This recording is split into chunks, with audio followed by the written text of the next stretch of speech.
Good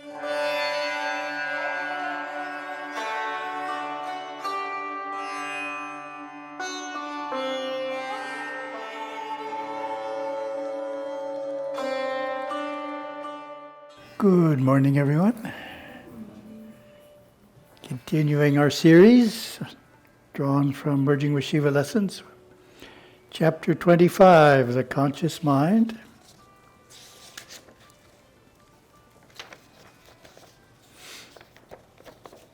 Starting with Lesson 171, Reason Reigns Supreme.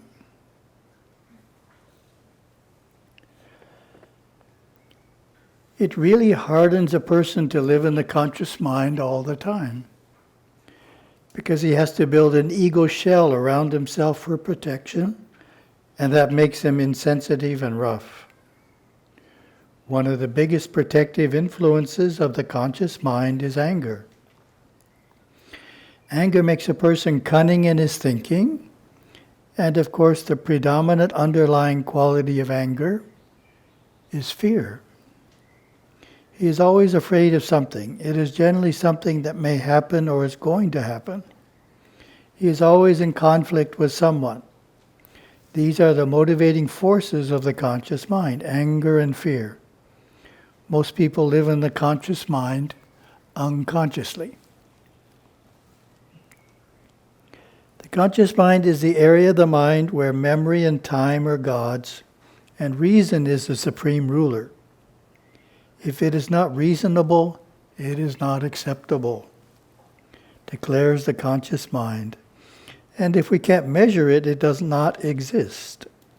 That is the conscious mind. It is active, it is alive. The conscious mind perpetuates itself, and we all help it to do that. It is carried on in ramification by its own novelty. We can always find in the conscious mind some distraction to please us, to intrigue us, to dominate our awareness of other states of consciousness. And we don't have to look very hard to find it. The mystic's goal is to control awareness while he is in the conscious mind, to know where he is in consciousness. When he finds he is aware in the conscious mind and the five senses have become his ruler, he then controls his awareness within the conscious mind itself. He does this in a number of ways. One way is through the control of breath. Breath is life and life is breath. Breath is the controlling factor of awareness. Awareness rides on breath. Breath is also a controlling factor of our willpower. A seeker must develop a dynamic will to walk the path of enlightenment so that he does not stumble or falter, but continues onward no matter how difficult the path seems to be for him. The mystic loves the conscious mind, for he sees it like an adult sees the toys of children. An adult does not take children's toys too seriously, but the child does.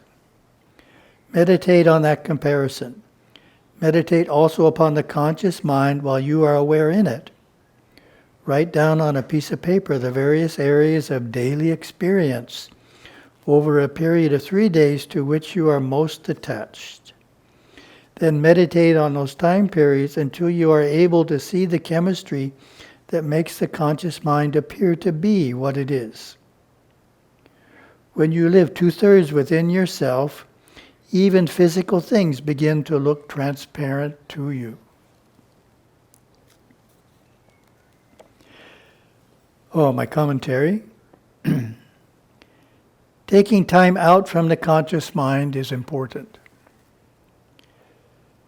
However, the novelty of it can make that difficult. There can be a strong desire to be looking for a new and better experience in the conscious mind. This makes it hard to take a break. However, without doing so can lead to chronic stress, frustration, and even outbursts of anger. As Gurudeva said in the beginning of the lesson, control the breath, such as through regulating it in the rhythm of 9 counts in, hold 1 count, 9 counts out, hold 1 count. Hatha yoga is good, as is the yoga break, lying on the floor with a specific breathing and visualization. Attending the temple once a week is good. And of course, the ideal is a daily vigil with a routine of spiritual practices. So I've noticed that over the years, that the individuals that come to me and complaining about the conscious mind, how stressed they are, aren't taking a break. They wake up in the morning, they quickly get into the conscious mind, they stay into the conscious mind till they go to sleep at night, day after day. So that takes its toll. That's what Gurudev is saying. So we need to take a break, and various ways of doing it. And in Gurudeva's teachings, the ideal is a daily vigil. Lesson 172, like riding on water. Spiritual unfoldment leads us along the path into the illumined knowing of where we are in consciousness at any point in time. There are many methods through which this may be accomplished. Carefully choose one path and then stay with it with extreme loyalty. For this, a preceptor is needed, a spiritual guide to answer questions, to raise questions for you to find answers to within your meditations. It is an arduous journey. The rewards come only near its end. To live positively in the conscious mind each day, exercise at least a half hour, keep the vital energies of the body high and healthy, eat simply, and follow a vegetarian diet, feeding the stomach rather than the mouth. Be considerate of others always, and live inconspicuously, almost transparently, by not ruffling your surroundings. By keeping the home neat and clean, by passing through a room or place and leaving it a nicer condition than before you arrived. Seek fresh air and learn to breathe deeply. Get out in the sun, move the physical body, walk briskly, dance, keep the energies vibrant and buoyant. Be close to nature, grow food. Develop an art or craft so the hands are active, creative. Of course, being neat and attractive in personal appearance keeps the thoughts of others towards you positive. This is the way to live in the conscious mind. Try to live life as though you are walking in the rain without getting wet, or carefully riding on water. No ripples, no disturbance, no reactionary residue that has to be faced at some future date. My comment, Gurudeva mentioned not to create reactionary residue. What creates reactionary residue? Arguments, of course, particularly when unresolved.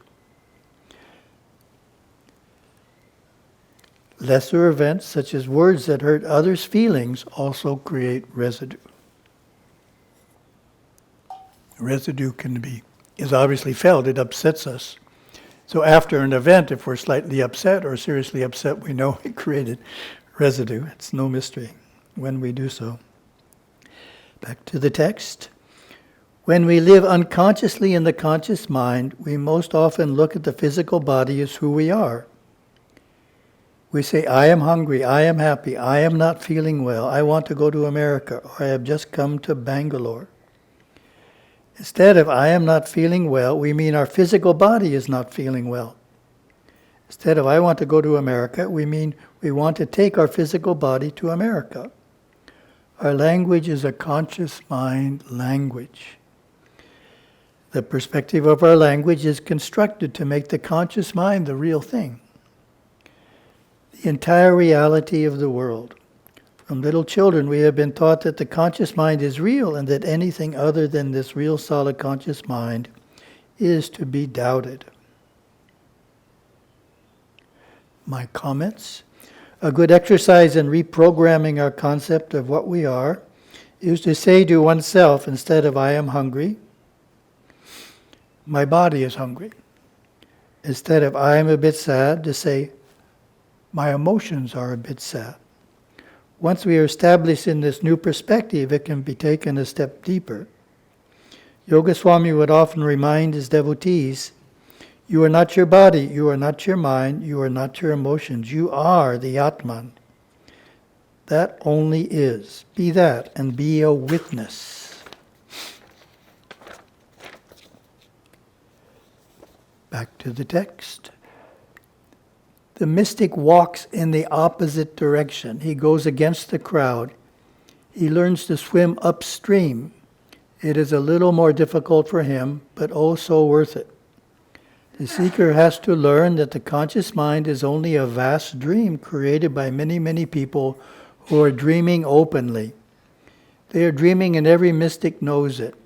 They are forming the dream by what they say, by their emotions, by what they think, and by that in which they involve themselves.